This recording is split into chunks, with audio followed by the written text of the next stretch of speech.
يا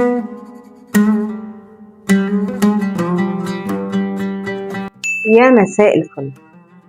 هي الأكلة اللي تنافس عليها الملوك، وصفوها الشعراء بأنها نزهة القلوب. لو كانت الكنافة هي السلطانة، القطايف هي دلع السفرة المصرية.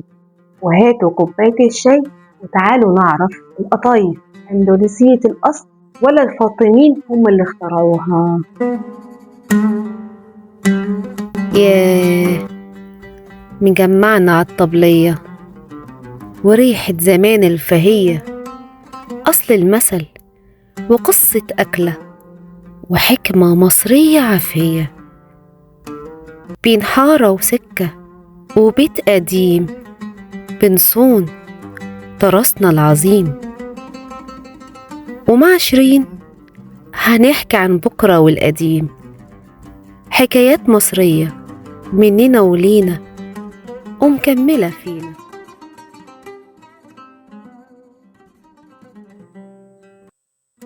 الحكاية دي عندنا قصتين، القصتين أمتع من بعض. عندك مثلا قصة عصر المماليك، واللي يقال إن في عصر المملوكي أو عصر المماليك كان صناع الحلويات يتنافسوا في ابتكار أطباق حلويات جديدة. في يوم من الأيام كان فيه عزيمة كبيرة أو احتفال كبير، وكان صناع الحلويات عمال يفكروا يعملوا إيه ويقدموا إيه. فجاه واحد منهم قدم طبق عبارة عن فطاير صغيرة محشية ومتزينة، ولما اتحطت قدام الضيوف كلهم هافوا عليها لدرجة إنهم كانوا بيقطفوها قطف من شدة جمالها وحلاوة طعمها. ومن هنا طلع اسم قطايف، يعني قطف. القصة الثانية واللي أقرب لقلوبنا كلها، وهي جاية من ملمس القطيفة. العجينة بعد ما تستوي من ناحية واحدة تدي مسام صغيرة أوي ورقيقة أوي وناعمة زي القطيفة، عشان كده الناس طلعوا عليها اسم قطايف علشان شكل قماش القطيفة الفخامة والنعومة.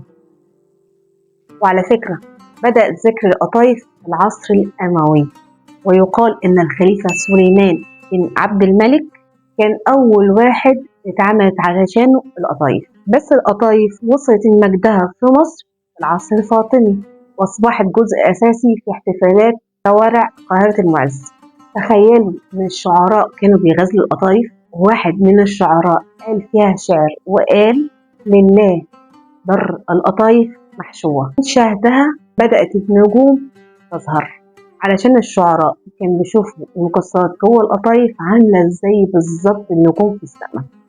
قولولي بقى، بعد ما عرفنا القطايف كانت طبق ملوكي، انتوا بقى من فريق القطايف المقلية بالزيت المحشية مكسرات، ولا من فريق العصافري اللي بياكل القطايف نية عليها مربى وقشطة؟ ومين عندكم في البيت لسه عنده المهارة في عمايل القطايف، بيقفل القطايف كويس وبيقليها من غير ما تفتح منه في الزيت؟ وخلصت كوباية الشاي وخلصت معاها حكايتنا النهاردة. بس حكايات مصرية مع شيرين لسه فيها كتير، استنوا الحكاية الجاية. حفظ الله.